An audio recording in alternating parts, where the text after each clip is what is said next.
Muy buenos días y bienvenidos al segundo programa de El Ladrillazo, el programa constitucionalista que se resiste sin complejos al nacionalismo. Un programa, como ya sabéis también, un poco gamberro. Nos acompañan, como de costumbre, nuestros contertulios habituales. Daniel Elizegui, buenos días. Muy buenos días. Javier Auskin, buenos días. Hola, buenos días. Alba Gómez, buenos días. Buenos días. ¿Listos? ¡Empezamos!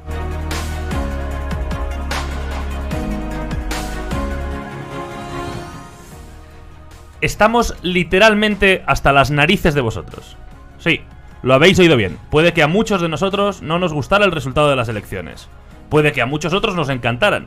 Pero lo que sin duda no soportamos la mayoría de nosotros es que nos tomen el pelo.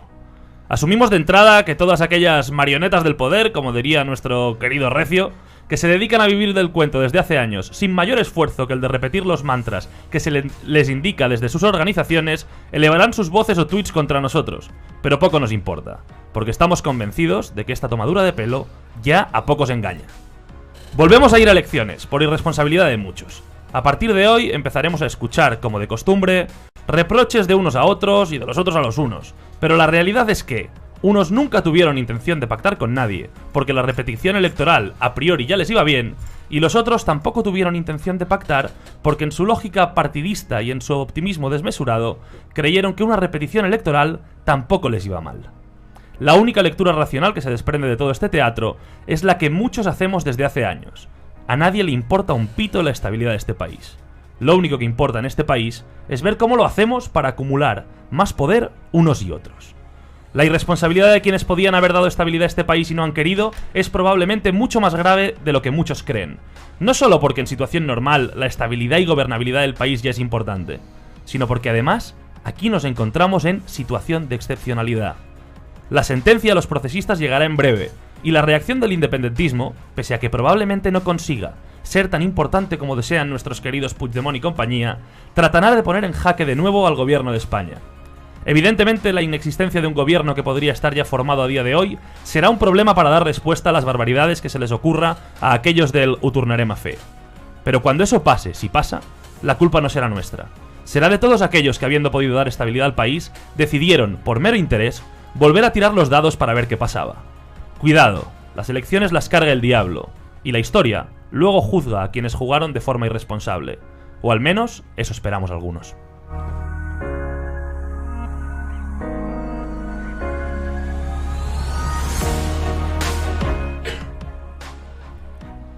Bueno, chicos, pues empezamos con un programa que tendrá que tocar sí o no la actualidad nacional, que tendrá que tocar también la actualidad autonómica. De hecho, la vocación al final es sobre todo también dar voz a aquello que sucede en Cataluña últimamente y que se le da poca voz. Repetimos otra vez para aquellos que no estuvieran en el programa anterior con nosotros, que realmente lo que queremos y lo que creemos que necesitamos en Cataluña es dar voz a aquello que nos explica en otros lugares. Así que vamos a aprovechar para hacer esto y vamos a empezar con la sintonía ya de la siguiente sección, que, recordemos, se titula Patinazos en la Red. Vamos hacia esa sección. Javi, ¿preparado? Vamos al lío. Bueno, sí, en esta sección de patinazos en la red tenemos otro top 4, igual que la semana pasada. Me estoy acostumbrando a este top 4, pero yo creo que este viene primero suavecito y luego viene increciendo, viene potente. Suavecito. Ahí está la sintonía. En primer lugar, vamos a ir acostumbrando a la gente también, ¿eh? Empezamos hoy con sintonías nuevas, esto es totalmente normal. Vamos a ir acostumbrándonos a las sintonías que van a hacer estas transiciones. Y sobre todo, vamos a empezar con esta sintonía relativamente tranquilita, porque lo que viene será de máximo voltaje.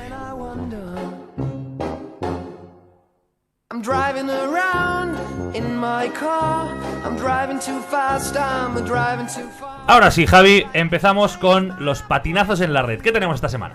Vale, mira, pues empezamos con lo que comentaba, con un top 4, ahora sí. En primer lugar, encontramos a Óscar Puente del PSOE, que ha criticado en Twitter a Albert Rivera y a Pablo Iglesias por hablar en la cafetería del Congreso. O sea, parece ser que ahora ya no se puede ni dialogar con los que no son de tu propio partido. Es tremendo porque además, no sé si habéis seguido un poquito el hilo de Twitter o si nuestros espectadores lo han seguido, no solo se quejaba, sino que además luego se vanagloriaba de lo que había hecho, ¿no? Como si fuera normal aquello de ir haciendo fotografías en lugares donde en el Congreso nunca se han hecho y en lugares donde se respeta que la gente hable, ¿no? Si has hecho algo malo, pues lo refiendes hasta el final. Esto es así, hombre, si no, Yo si no tiene gracia. Yo estoy convencido de que Óscar Puente en el fondo sabe que se ha equivocado y que no pasa nada, todos nos equivocamos, todos metemos la pata, pero una vez te equivocas, reconoces tu error y vamos, entre los partidos políticos y los líderes de los partidos políticos tiene que haber convivencia, tiene que haber diálogo, vamos, solo faltaría que no pudiesen hablar en la cafetería.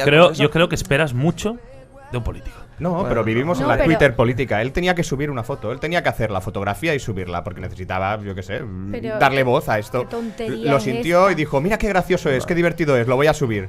Me hago la gracia, quedo como un señor, aunque luego al final ha sido la cosa al revés, aunque entre los suyos seguramente habrá hecho gracia y al final es lo que vende. Hoy en día lo único que vende es que a los tuyos le da gracia. En este caso ni los de su propio partido lo han apoyado ni le han salido a defender porque realmente no hay por dónde cogerlo. Tiene que haber convivencia y tiene que haber diálogo, tiene que haber... Pero sin palabras vacías, vamos a dejarnos de historias. La realidad es que mirad cuáles son los retweets de la foto y de dónde vienen. Ya está, es decir, es el consumo interno. O sea, a él le da igual lo que luego le digan desde arriba. ¿Qué tontería es esta de que un partido no puede hablar con otro cuando al final de lo que se trata es eso, ¿no? De convivir, de poder hablar y de poder tener la mejor sintonía posible para poder llegar a acuerdos y para poder de verdad organizar lo que es un país, ¿no? Os veo a todos muy optimistas con la clase política, pero bueno, tarjeta amarilla para Óscar Puente, siguiente patinazo en la red. Vale, el siguiente ya es un clásico de esta sección. Encontramos al molt honorable president Quim Torra. Se te llena la boca, cuando lo nombras. Sí, ¿No lo veis que se le llena la boca? Hace como es que amigo mío. Oye, yo desde aquí transmito Quim Torra, dilo lentamente. Desde aquí transmito una invitación formal al presidente Quim Torra para que venga a Radio Horto Guinardó aquí al ladrillazo, a que venga. Que venga. Lo sentaremos aquí. No cabe, no tenemos sitio. No, lo sentaremos aquí. Lo sentaremos aquí. ¡Volvemos, president! ¡Volvemos, president! ¡Volvemos, president! Que la gente va a desconectar ahora mismo. No, al contrario, se emocionarán y palmearán en casa también. Bueno, pues se lleva un merecido bronce por una frase en Twitter que ha puesto, porque a raíz de la convocatoria de elecciones y de la falta de gobernabilidad en España, pues él ha sacado su conclusión, ¿no?, de todo esto, de que no se hayan puesto de acuerdo. La conclusión es: no es pot governar España sense escoltar Cataluña. Es decir, no se ponen de acuerdo por un tema electoral, por un tema de qué ministerios te doy, qué tal. Y él saca la conclusión: no es pot gobernar España sense escoltar a Cataluña. No se puede gobernar España sin escuchar a Cataluña. Cataluña es el ombligo del mundo. Primero, del mundo no sé, pero si fuera el de España quedaría un poco desplazado, ¿no? Exacto. Bueno, estamos nosotros, ¿no? Está justificado, ¿no? No lo dirá por él. Y además, por un lado, que se cree que todo va de Cataluña y no es así, y por otro lado que se piensa que Cataluña es él y los suyos y tampoco es así, es un doble error. Pero esto es la obsesión esta, es como querer sacar la ratafía en cada conversación, ¿no? Es decir, es forzado, pero bueno, en fin, sí, patinazo para Torra. ¿Qué tenemos en el número 2? En el número 2, medalla de plata para Ernest Maragall. Ernest Maragall ha dicho en Twitter: el Estado español tiene sometido a Cataluña a un estado de excepción. A ver, yo lo he dicho en el editorial, pero creo que lo decíamos por cosas distintas, ¿no? Estado de excepción. Estoy pasándolo muy mal. Yo también, mis libertades se están coartando. No puedo yo salir a la calle, no puedo... No sé, yo creo que Ernest Maragall vive en una realidad paralela aquí en Cataluña.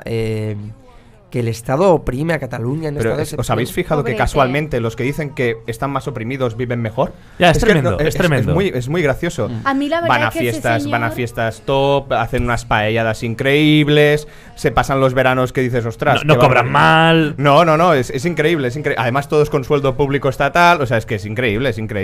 Pero bueno, esto es lo que vende, supongo, ¿no? Vale, simplemente es lo que hay. Pero yo creo que sus votantes deberían hacer el clic ellos mismos. Es que al final es un poco... Tendrían que hacer el clic y decir, ostras, pero en realidad es que nos están tomando el pelo, que es lo que están haciendo. No sé si yo me he levantado un poco optimista, pero... A mí la verdad es que ese señor me da mucha pena, porque ya lo veo mayorcete, entonces en algunas cosas patina. Ad hominem tremendo. Tremenda advertencia, ad hominem. Viniendo de una profe de oratoria, esto... Es un ad hominem premeditado. Estoy convencido. Una falacia. Falacia. ¿Qué tenemos en primer lugar, Javier? Y en el top 1 nos encontramos con otro molt honorable. Nos encontramos con el molt honorable president... ¡Al president Puigdemont! El fugao. Y es que no habíamos hablado de él. El fugado. El fugado. Que después de tanto España ens roba, boicot, consumo estratégico, productos de la tierra, domicilia la nueva marca de Tsunami Democratic, que luego ya hablaremos de ella, en un paraíso fiscal, el paraíso fiscal de Saint Kitts and Nevis. Que yo no sabía de la existencia de este paraíso fiscal. No, está bien para que la gente, si alguno busca un paraíso fiscal, sí. Este es nuevo, no está de moda. Saint Kitts and Nevis, podéis utilizarlo. Podéis inscribir vuestras marcas, vuestras empresas. Pero le pegaba más Sealand, ¿eh? Yo pensaba que lo inscribiría en Balaguer o en Vigo, en Manresa, pero no, al final en Saint Kitts and Nevis. Es el sitio que has cogido para... ¿Sabemos dónde está eso? Llámame ignorante. No tengo ni idea, pero vamos. Javi, haberlo buscado. Hombre. A ver, márcate un Google Maps por ahí. Saint Kitts and Nevis. Pero Javi, ¿no me estarás diciendo que el molt honorable no es un patriota? No, es un patriota de Saint Kitts and Nevis. Pero dilo en español, San Cristóbal Nieves, hombre. San Cristóbal Nieves queda mejor. Sí. Bueno, resumiendo, aparte... Espera, os leo de Wikipedia directamente, ¿eh? San Cristóbal y Nieves son dos islas de la región del Caribe, en América, unidas a la Federación de San Cristóbal y Nieves, que forman un país al norte del norte antillano. Sí, está claro que tampoco vivirán mal si van para allá, ¿eh? Oye, ¿qué problema? Pues que pidan la independencia también de esta isla, de esta ciudad, de lo que los dé la gana. Tenemos los patinazos en la red, así que... Viven 10.000 personas. Ah, bueno, mira, puede hacerse presidente de las 10.000 personas. Y reclamar la independencia, montar ahí un chiringuito. Pues que se vaya allí él y todos los que le siguen, ¿no? Montan una ANC allí, rollo pro islas, ¿no? Bueno, en fin, estamos hablando de... 54.000. Mira, mejor, hay más base electoral. Bueno, dicho esto, vamos a cerrar este capítulo. Cerramos los patinazos en la red y recordamos una cosa, porque en breve vamos a ir añadiendo cositas nuevas. Hemos añadido lo de ir votando lo del bueno y el malo de la semana, pero os vamos a dar un canal de entrada también para que nos mandéis vosotros los patinazos que identifiquéis en la red, porque al final 100 ojos ven más que 4.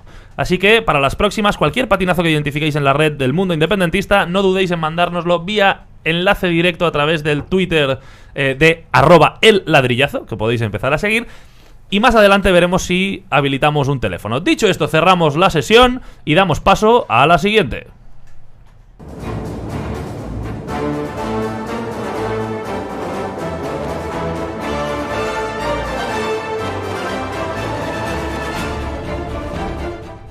Entramos en esta sección que hemos denominado ¿Qué pasa en el mundo?, en la que nuestro querido Daniel Lízegui nos explica qué narices está pasando en el mundo, porque estamos demasiado acostumbrados a hablar y oír hablar solo de Cataluña. Con lo cual, como no somos el ombligo del mundo, Daniel, ¿qué está pasando en el mundo? Bueno, lo primero que tengo que decir es ¿qué os parece la entradilla? Es muy buena esta canción, ¿eh? Es muy buena.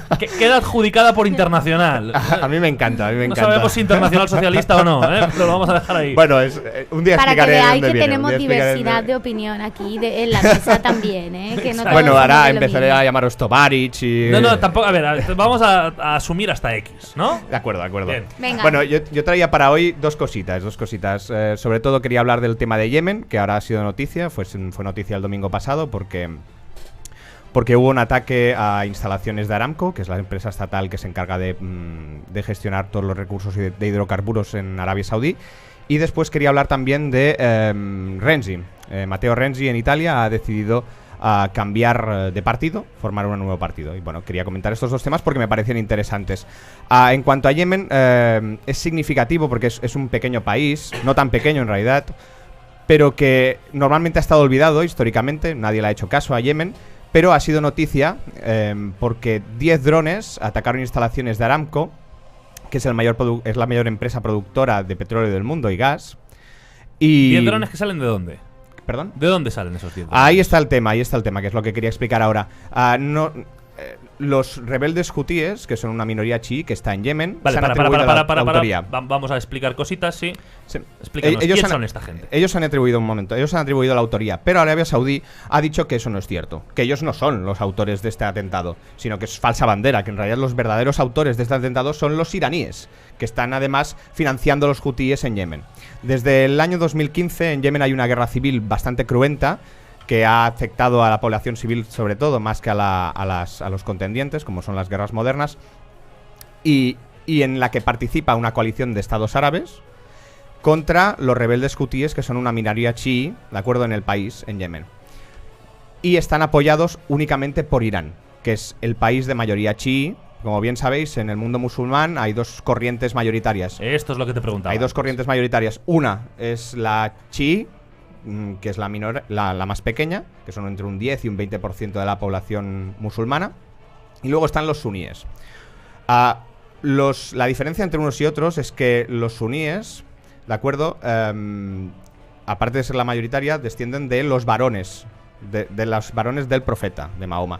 Y los chiíes descienden de la hija del profeta, ¿vale? Simplificando mucho, ¿de acuerdo? Esto ellos se lo creen, ¿no?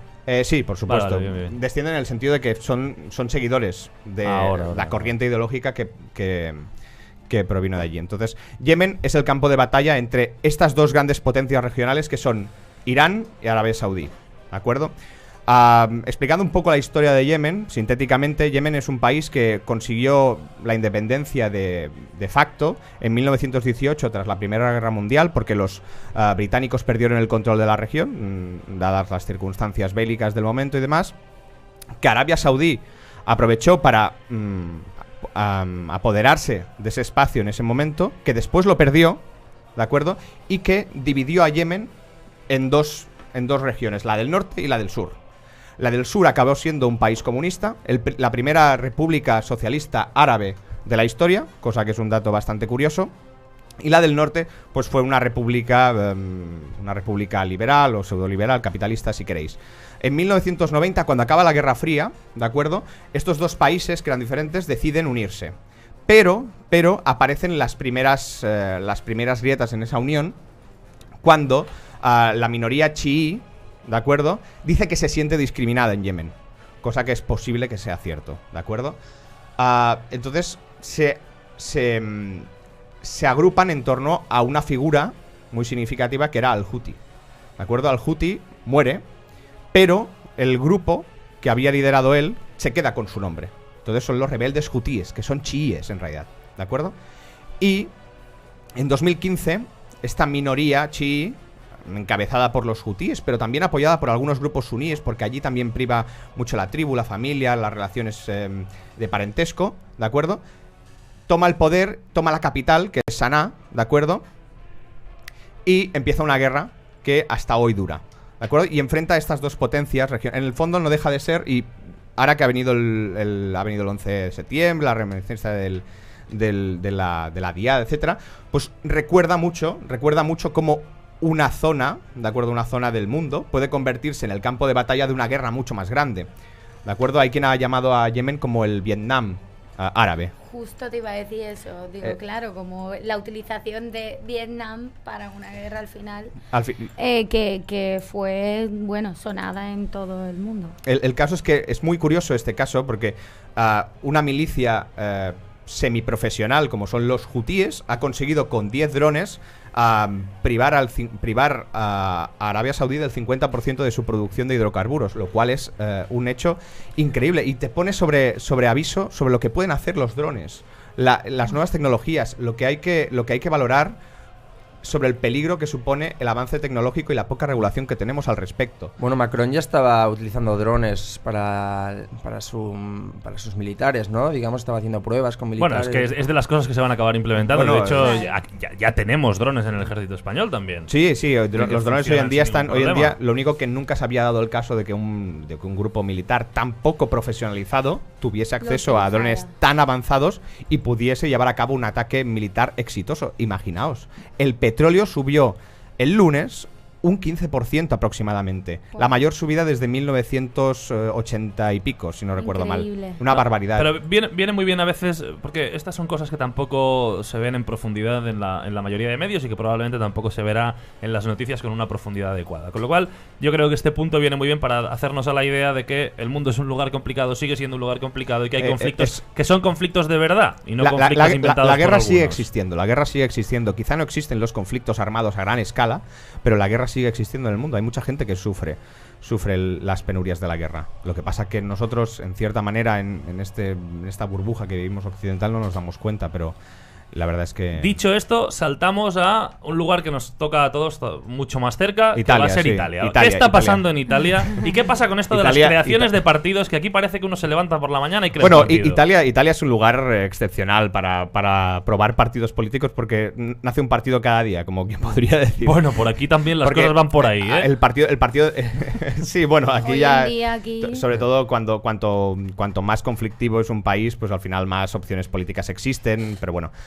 Italia es un país caracterizado desde ya finales ya desde los años 50, hay un país especializado en crear partidos nuevos. De hecho, el Partido Democrático del que va a salir Renzi, como he comentado antes, es en el fondo un partido reciente, no es un partido, digamos tradicional, consolidado históricamente, sino que viene de otro partido que era Demócratas de Izquierda, que además venía del Partido Comunista, en fin, es heredero de Romano Prodi, que fue primer ministro en su momento. Bueno, entonces Matteo Renzi ha decidido que del Partido Democrático va a hacer una escisión, ¿de acuerdo? ¿Se ha marcado un Macron o qué?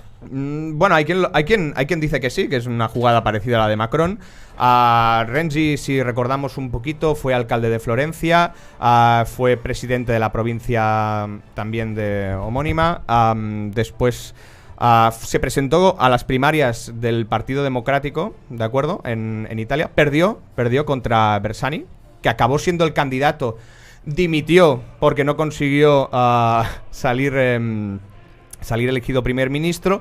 Después él tuvo la opción de ser primer ministro en 2014, si no recuerdo mal, y estuvo hasta 2016, que hizo lo que se puso de moda en aquella época, que era hacer referéndums. Hizo un referéndum por la reforma constitucional y dijo: si pierdo este referéndum me voy. Y entonces y perdió. Creo que hizo uno de los mayores errores de los cuales cualquier político debería aprender. Un David Cameron. Exacto. Hizo un David Cameron con el mismo resultado. Y perdió. ¿De acuerdo? O sea, ha recuperado. Bueno, y entonces lo que es una figura muy carismática. Y lo que se acaba haciendo es montar una plataforma. Tiene cierto sentido, y yo creo que vamos a un escenario en el cual vamos a ver bastantes plataformas que nazcan alrededor de figuras que tengan peso. Y tiene sentido. Es decir, vamos a una configuración distinta del mapa político. Yo creo que es normal, lo estamos viendo en todo el mundo. Y además yo creo que hay que poner de relieve que en esta política de candidatos, los regímenes presidenciales funcionan mucho mejor que los parlamentarios. Nosotros que vivimos en democracias latinas o del Mediterráneo, pues nos damos cuenta de que funcionamos vía parlamentaria, pero cada día más lo que prima es el candidato, con lo cual el parlamentario deja de tener tanta importancia como la tenía antes. Reino Unido, sin embargo, los parlamentarios son muy importantes. Y pone de relieve la necesidad de quizá actualizar el modelo y hablar de buscar un presidencialismo en lugar de un parlamentarismo. Pero bueno, eso ya es para otro tema. Y pues con esto lo vamos dejando aquí y vamos a una nueva sección. No la probamos el otro día, será la primera vez, pero yo creo que va a tener mucho jugo.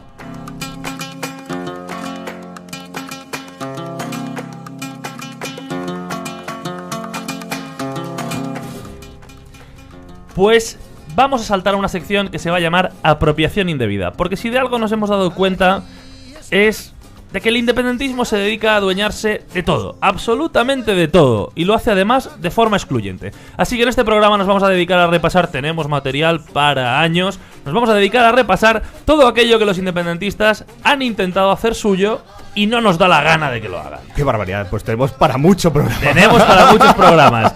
En este caso, poco. creo que vamos a hablar de la lengua, ¿cierto, Alba? Cierto. Pues 3, 2, 1, vamos con ello.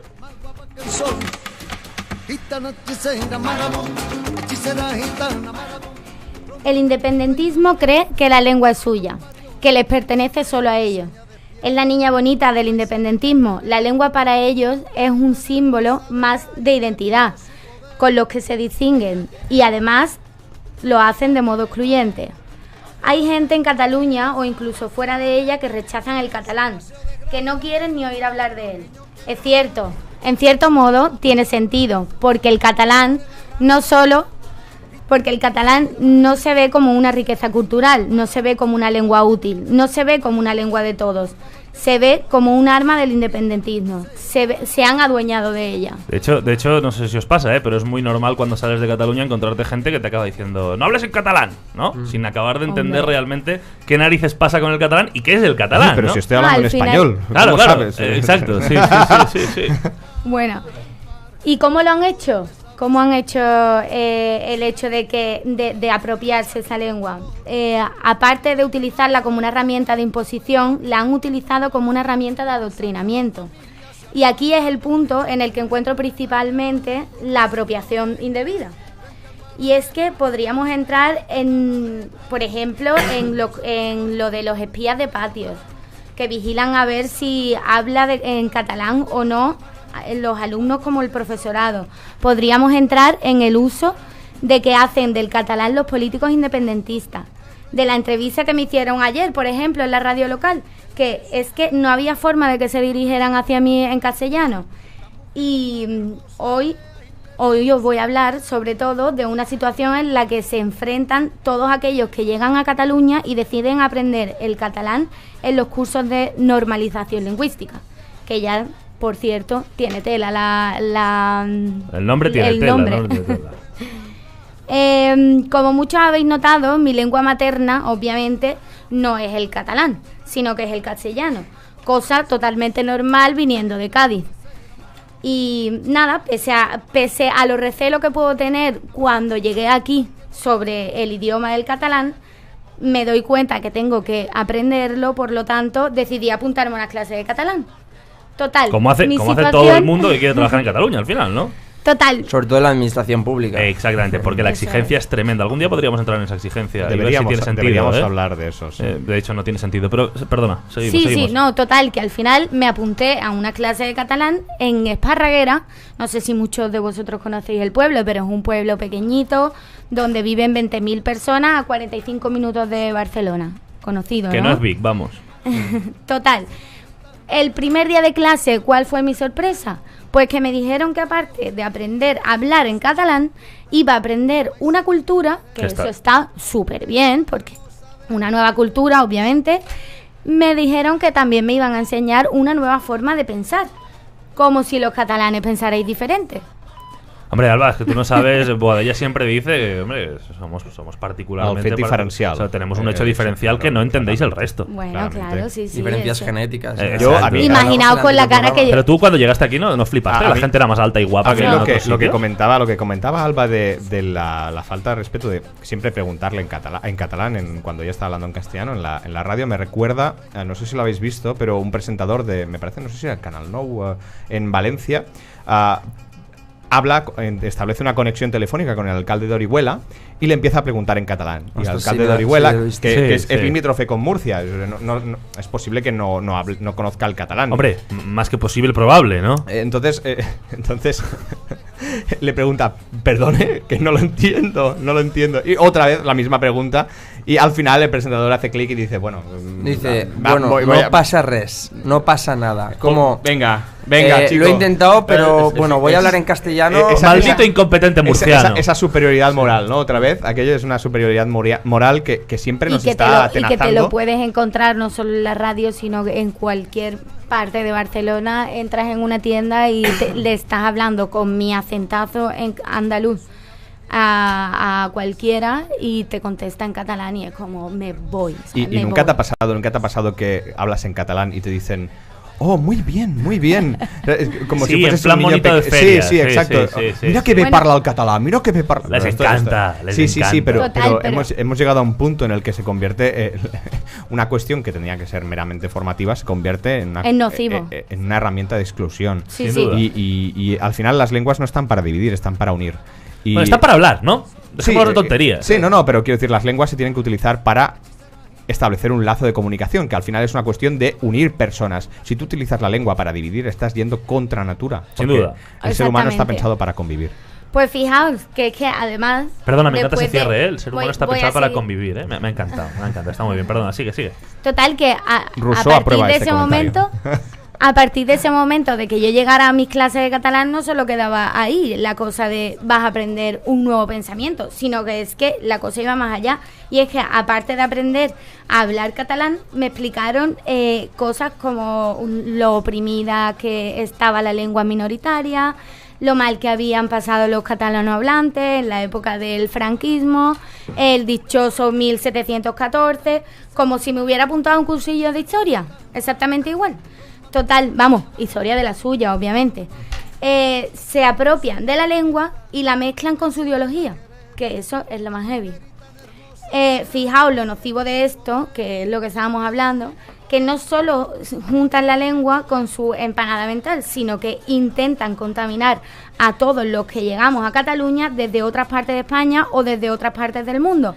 ¿Qué información van a cotejar mis compañeros argentinos que llevan aquí 15 días en España? Pues ninguna, ¿no? ¿Qué van a cotejar ellos? Nada. Lo que les cuenta, eso es lo que se van a creer. No tienen ni idea. La mayoría compra el cuento, obviamente. De la opresión, de la falta de libertad de la lengua en Cataluña. Hombre, es que eso es muy peronista. Y es un relato muy fácil de aceptar y de digerir. Es un relato que cala mucho. Funciona. Y en la sociedad en la que vivimos, ser víctima es... mola. Ser el oprimido. De hecho, lo más heavy es que cuando ya llevas tiempo en el tema de las clases, pero llega un punto... Perdona, Alba. Es que lo de ser... Perdón, es que quiero hacer énfasis en lo de... Vivimos en una sociedad en la que todos identifican el victimismo como una buena herramienta política porque eso les otorga derechos. Y ahí está el verdadero problema, que ellos utilizan ese victimismo para ganar derechos que en realidad no tienen. Y ese es el gran problema que tenemos. Sin duda, tengo que ir cortándoos porque mi trabajo también es ir gestionando el tiempo, ¿eh? Vamos cerrando. Total, que fijaos la gravedad del asunto, que es que cuando ya llevas tiempo en clase, entonces aparece una nueva, te apuntan a lo que llaman el tándem lingüístico. Que esto no es más que hacer un voluntariado. La gente que ya lleva mucho tiempo trabajando aprendiendo la lengua o más tiempo que tú aprendiendo la lengua, pues se ponen un voluntario con el que tú tienes que hablar y así pues practicar la lengua. Este voluntario, la voluntaria, es una pasada, me parece increíble, pero la pobrecita voluntaria que me tocó a mí, que además es un encanto, no quiero ir en contra de ella, pero es que la pobre es chilena, era chilena y llevaba solo 5 años viviendo en Cataluña. Pues la chavala era más independentista que Puigdemont. Muy heavy. Brutal. Se le llama adoctrinamiento, señores. Sí. Total. Evangelizar. Total, que para finalizar, el catalán no les pertenece. El catalán es un vehículo maravilloso del que desgraciadamente se han apropiado quienes no deben. Así que... Pues así de sencillo. Excelente final, cierta la apropiación y vamos a ir viendo de qué se apropian esta gente y vamos a intentar que no vuelvan a hacerlo. Pero ahora vamos con otra sección...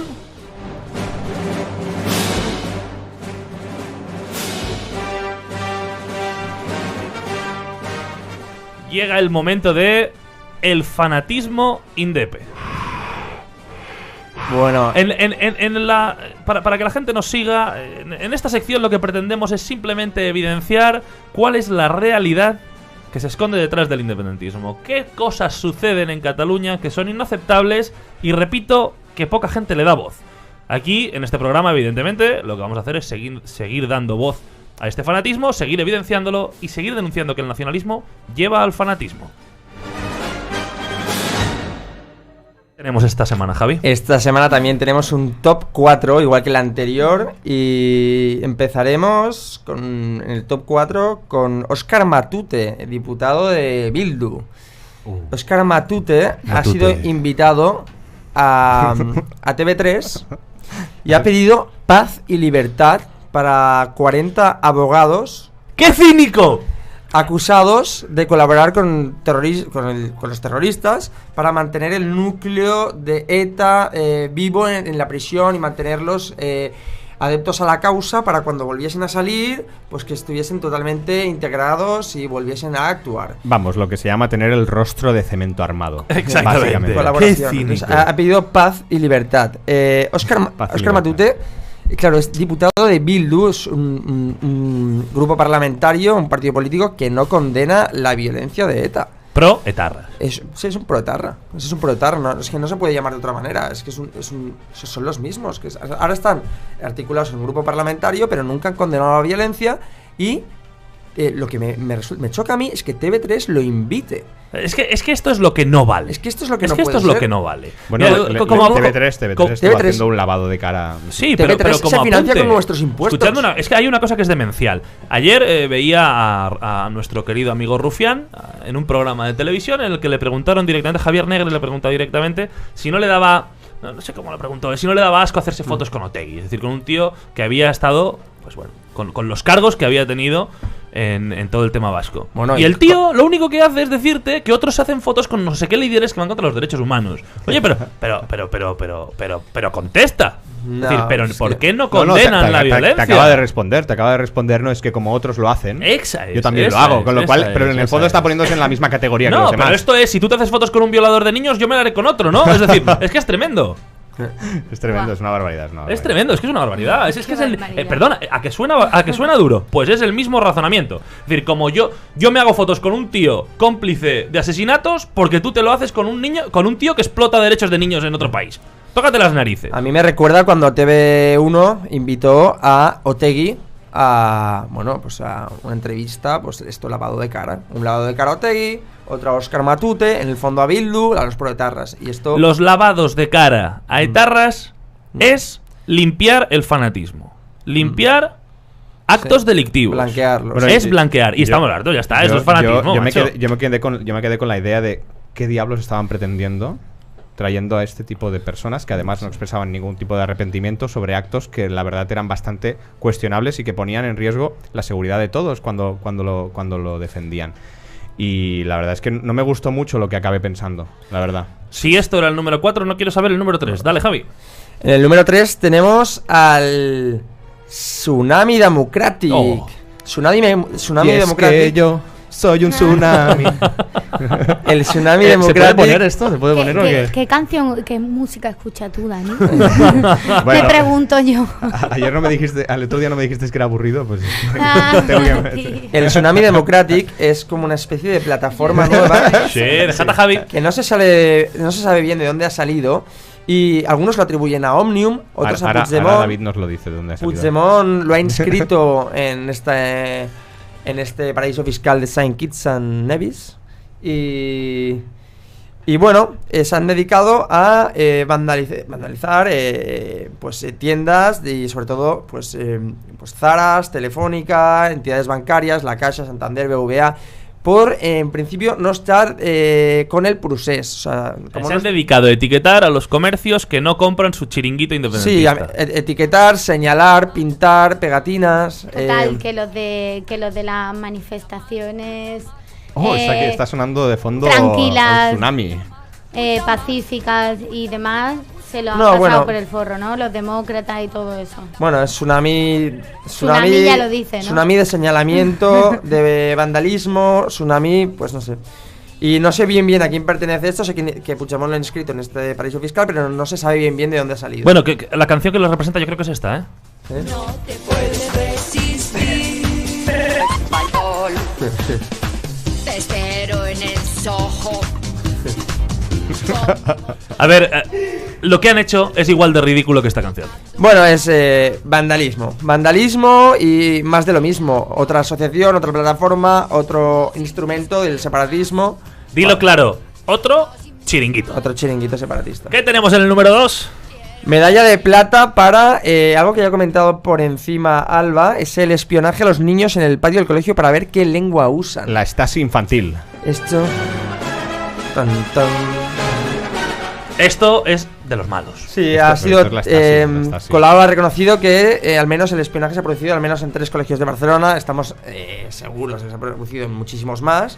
Pero bueno, ya está reconocido y es algo ya sabido. Hay una entidad que se dedica a ver cuáles son los usos lingüísticos de los niños en el patio y... Pero lo peor no es eso, lo peor es los 187.500 euros públicos de la entidad que se ha beneficiado. O sea, que se han que nutrido se de han pasta nutrido pública. 187.500 euros. O sea, que es un negocio rentabilísimo espiar Hombre. a críos, ¿eh? Cuidadito con las prácticas que tenemos ¿Habéis aquí. visto La vida de Lo- los otros? ¿La vida de los otros la habéis visto? No, yo bueno, no. es una película que básicamente lo que hace es, os la recomiendo a vosotros y a todos los espectadores, que explica cómo era la vida en la República Democrática de Alemania. la parte oriental de Alemania, y se ve muy claramente cómo este tipo de actitudes no favorecen en nada un clima democrático. Pero es que espiar a críos es inmoral. Es una barbaridad. Espiar a críos es increíble. ¿Cómo espías a un crío en un patio? Si hoy en día tenemos que firmar para dar nuestro consentimiento de cualquier cosa que hagamos, ¿cómo podemos dejar que pasen esas cosas? Bueno, es que además ahora que lo dices, Alba, precisamente estuvo sobre la mesa, se preguntó, ¿estas personas habían pasado el filtro que tienen que pasar todos los educadores, todas las personas que están con niños, habían dado certificado de penales? Yo trabajo ¿estaba eso? ¿Se había validado todo eso? Yo trabajo como profesora en diferentes colegios.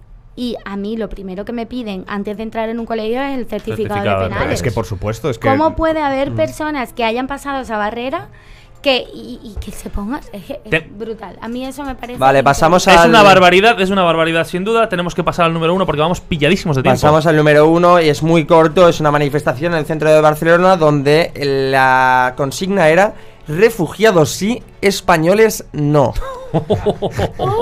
Esto es tremendo. Es decir, es odio puro y duro. En el momento en que prefieren a refugiados que españoles, cuando es lo mismo, personas, ¿no? Iguales. Pero si el resto de España... Xenofobia selectiva. Xenofobia selectiva, sin duda. Si el resto de España también somos refugiados aquí en Cataluña. Bueno, a lo mejor los catalanes acabaremos siendo refugiados en campos en Aragón. Pero dicho esto... xenofobia selectiva, sin duda. Este es el resumen, y esto probablemente sea lo más bárbaro de lo que nos has traído hoy. Muchísimas gracias, Javi. Vamos con la siguiente sección.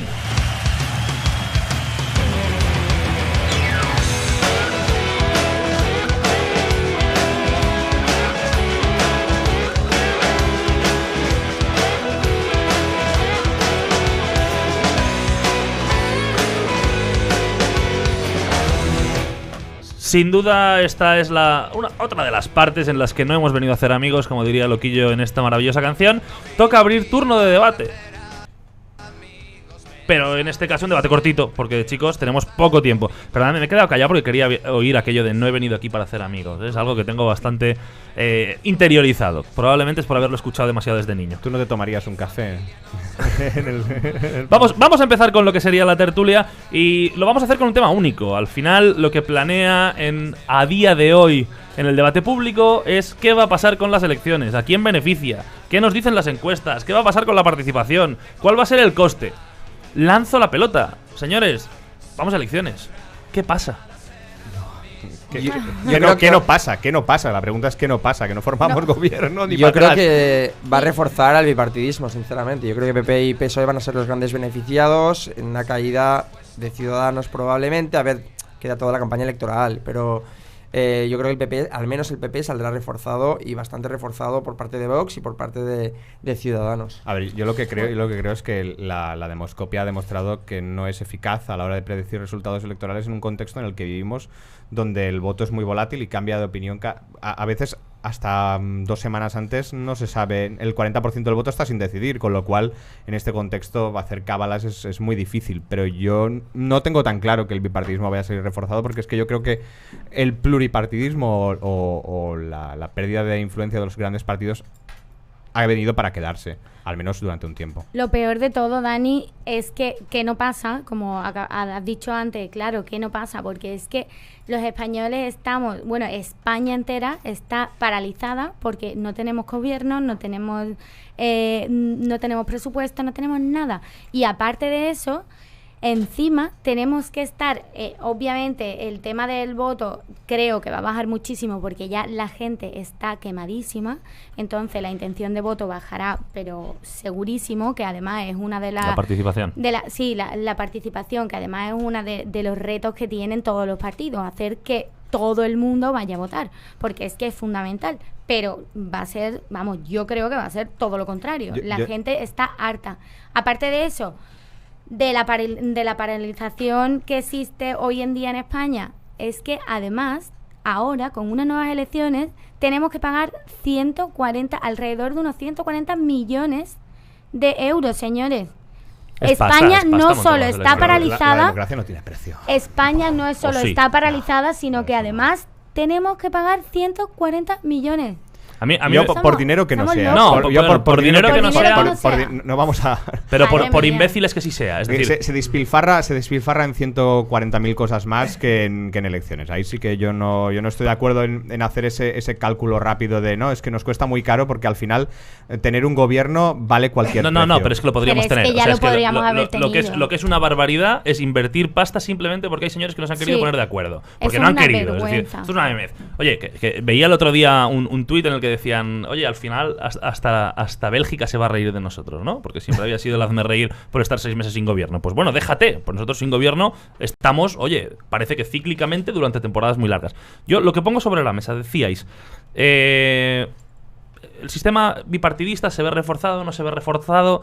Bueno, las tendencias que recogen todas las encuestas a día de hoy son crecida del Partido Socialista, crecida del Partido Popular y caída de Ciudadanos, Unidas Podemos y Vox. No hablo de los resultados que dan, sino de las tendencias que se están marcando en los últimos meses. Retroceden a posiciones anteriores a las últimas elecciones, pero quiero decir, vuelven, digamos que más o menos se mantiene la proporción. No hay una caída, no desaparece. No, es de un 16 a un 13. Sí, pero quiero decir que no desaparecen a nivel de representación estos partidos como para hablar de un retroceso del pluripartidismo o un refuerzo del bipartidismo, porque es que llevamos muchos años ya. Quiero decir que es normal que haya fluctuaciones a nivel de voto. Además, ¿estas encuestas de dónde las están mirando, Fernando? No, estas encuestas son el recogido de las tendencias de todas las encuestas publicadas hasta hoy. Un buen trabajo que hace Kiko Llanera, que lo lleva mucho tiempo haciéndolo en el país y es una fuente no solo fiable, sino muy interesante, porque al final lo que analiza son tendencias. Claro. Dicho esto, yo no digo que vayan a desaparecer, ¿eh? Ahora, es verdad que un tortazo a día de hoy de 3-4 puntos es importante. Sí, que altera las mayorías, que por el sistema electoral te puede dejar con un hueco importantísimo y que al final, oye, muchos aquí hemos apostado precisamente por acabar con el bipartidismo y algunos a lo mejor se están empezando a arrepentir, porque al final también podríamos hablar del sentido de Estado que tienen las nuevas formaciones y el que tienen o no tienen las formaciones de antes. Bueno, Albert Rivera lo echa todo, por ejemplo, el relevo generacional. Esa es la tesis que más o menos se defiende, que Albert Rivera está esperando que haya un relevo generacional y que, por tanto, como él tiene mejor posicionamiento entre los más jóvenes, pues bueno, la derecha acabará sustituyendo a la derecha por el paso de los años, sin más esfuerzo. Y luego, pues bueno, el Partido Socialista, pase lo que pase, después de Pedro Sánchez, yo estoy seguro de que va a quedar tocadísimo. Porque Albert Rivera hizo el hueco ahí en la derecha, porque realmente cree haberlo de visto, inicio, yo ya no lo claro, tengo porque realmente de inicio no era un partido de derecha, precisamente. No, al contrario, quiero decir, Ciudadanos era un partido de centro-izquierda que bebía de dos corrientes ideológicas muy claras, que era el liberalismo progresista y el socialismo democrático, que en 2016 cambió su ideario y bueno, pues decidió apostar solamente por el liberalismo progresista, que tampoco sabían bien lo que era, porque hay que confesarlo. Yo no vi que tuviesen muy claro lo que era el liberalismo. Tú no lo viste, ¿no? Tú no lo viste. Yo no lo vi. Pero ella está. Sánchez parece que tiene muy claro, porque si no tendría sentido el hecho de la convocatoria electoral, que tiene muy claro que le va a beneficiar. Las encuestas así lo apuntan. La pregunta es, ¿las encuestas miden realmente la abstención? ¿Vamos a tener problemas con el abstencionismo? O bueno, va a tener problemas. Me acabo de meter yo como si fuera socialista, ¿sabes? Tócate las narices. Se te ha visto el plumero. Van a tener problemas con el... Es que un poco lo eres, Fernando. Sí, claro, sí. Pues es culpa de la barba. Sí. Malas influencias. ¿A quién beneficia realmente el hecho de convocar elecciones? Yo parece que Sánchez lo tiene clarísimo. El resto no sé cómo lo ven. El intento de la desesperada de Rivera de establecer 3 puntos inasumibles por el Partido Socialista, parece que lo que hacen es condicionar el relato. ¿A quién beneficia todo esto? Está claro que Albert Rivera, presentando los puntos a último momento, sabiendo que era inviable que los aceptasen, estaba claramente... Era una estrategia para no quedar como el malo de la película. Es táctica, no estrategia. Era campaña. Ojalá fuera estrategia. Es táctica. Y en el PSOE hay dos corrientes. La corriente de Ábalos, que quería formar gobierno con Unidas Podemos o con una abstención de Ciudadanos, lo que fuese. Y luego está Iván Redondo, el jefe de gabinete de Pedro Sánchez, que lo que quería era básicamente ir a elecciones para reforzar la posición del Partido Socialista. Si realmente el 10 de noviembre refuerza su posición, se verá que la tesis de Iván Redondo ha ganado, ha predominado y que tenía razón y que... Yo creo que sí. Yo creo que es lo que va a pasar. Lo que pasa es que es lo que comentaba Alba de la abstención. Alguien dice que se va a abstener la izquierda. Suele pasar. Pero hay quien dice que se va a abstener la izquierda porque la amenaza Vox ya no se reconoce. Claro, el ya. electorado socialista ya no piensa que Vox vaya a ser una amenaza porque el resultado que ha sacado es bastante menos alto del que apuntaban las encuestas, del que había vendido el Partido Socialista. De hecho, las encuestas lo que dicen es que va a bajar en intención de voto y se lo va a granjear ese voto al Partido Popular. Probablemente.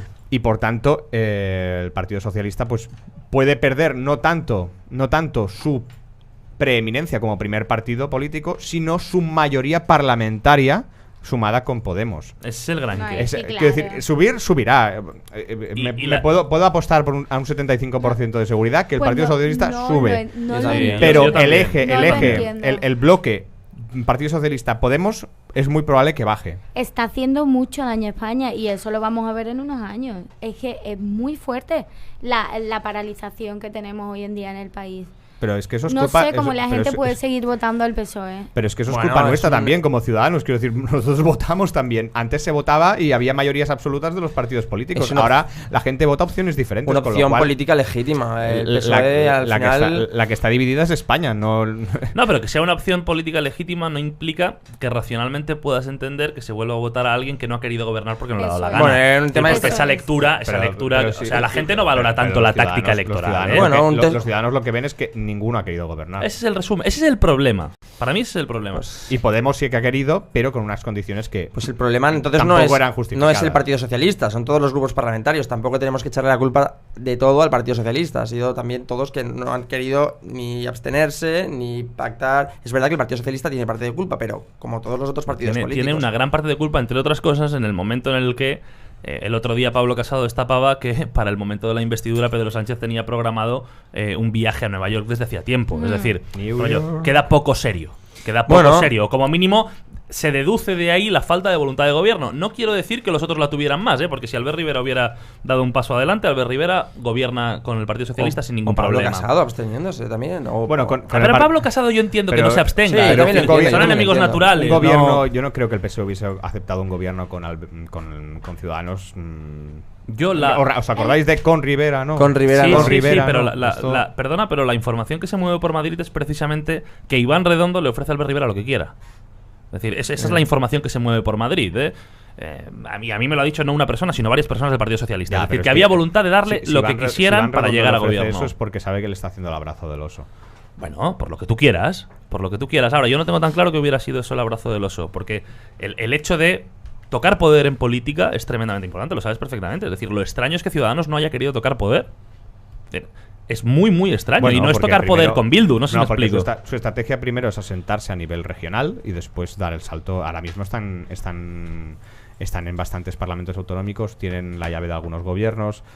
De unido. Lo que pasa que, bueno, es una estrategia de desgaste. Es una guerra de trincheras electoral. Yo lo único que espero es que Esquerra saque peor resultado. Yo voy a piñón fijo, ya sabéis. Espero que saque peor resultado que sacó un muy buen resultado realmente. Sí, por pero- la ley electoral, evidentemente. No, pero bajemos a ese debate los 30 segundos que nos quedan. Es decir, ¿qué os hace pensar que Esquerra sacará peor resultado?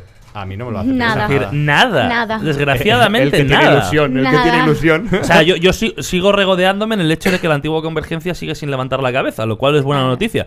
Pero claro, lo hace a costa de Esquerra Republicana, con lo cual tampoco sé muy bien. No, Esquerra sacará un resultado pues elevado, sin duda. Vamos justamente a eso, vamos a hacer el cambio de sección, cerramos el debate.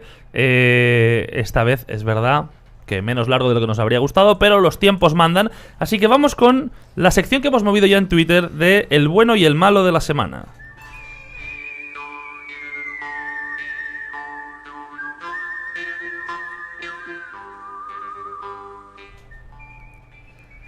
Os planteábamos en Twitter, lo recordamos para todos aquellos que no habéis votado todavía. Hoy, el día antes del programa, siempre plantearemos la pregunta de quién es el bueno y quién es el malo de la semana. Esta semana dábamos 3 opciones para el bueno de la semana. Y planteábamos a Alejandro Fernández, Josep Borrell y Albert Rivera. Por motivos distintos cada uno de ellos. Alejandro Fernández por su iniciativa respecto al tema de la unión del constitucionalismo, Josep Borrell por las últimas declaraciones que había hecho y Albert Rivera sobre todo por la entrevista que hizo en Ana Rosa el otro día, en la cual establecía la posibilidad de pacto con el Partido Socialista. Y, sorprendentemente para mí, el ganador de El Bueno de la Semana es...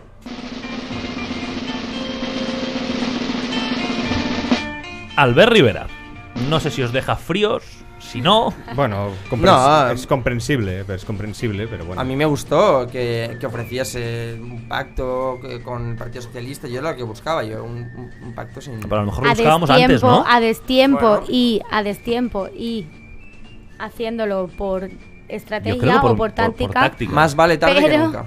Pero a destiempo. Bueno, claro. Sea como sea... Digamos que ha salvado los platos. Nosotros planteamos, es verdad que Albert Rivera era una de las opciones y parece que para parte de nuestros oyentes y sobre todo entiendo para parte del votante de Ciudadanos, Albert Rivera ha dado un giro y lo convierte en el bueno de la semana, en el ladrillazo. Y lo que a mí más me gusta, la parte de el malo de la semana. Esta semana hablábamos de Ernest Maragall por la proposición de declaración independentista en el Ayuntamiento de Barcelona. Muy ajustados los porcentajes. Ada Colau, que Ada Colau es estrella desde el minuto cero por el tema de la inseguridad. Es decir, Ada Colau siempre acabará siendo de las más votadas. Tiene complicado redimirse. Además de por el tema de las declaraciones que hizo en el día de la Diada sobre el tema de los presos, de los no presos, etc. Y como tercera opción, nuestro querido Quim Torra, que acumula méritos y motivos más allá de lo que yo pueda contar en este momento. Siempre está ahí. Es que tenemos que buscar. Y el resultado, aunque ajustado, para el malo de la semana es de... Victoria de nuevo para Quim Torra, el malo de la semana por 2 semanas consecutivas. Es el mejor. Tenemos que regalarle un botijo y una ratofía. Un día de estos, cuando Quim Torra gane 10 veces el malo de la semana, le mandaremos un regalito al Parlamento, que seguro que podemos hacérselo llegar.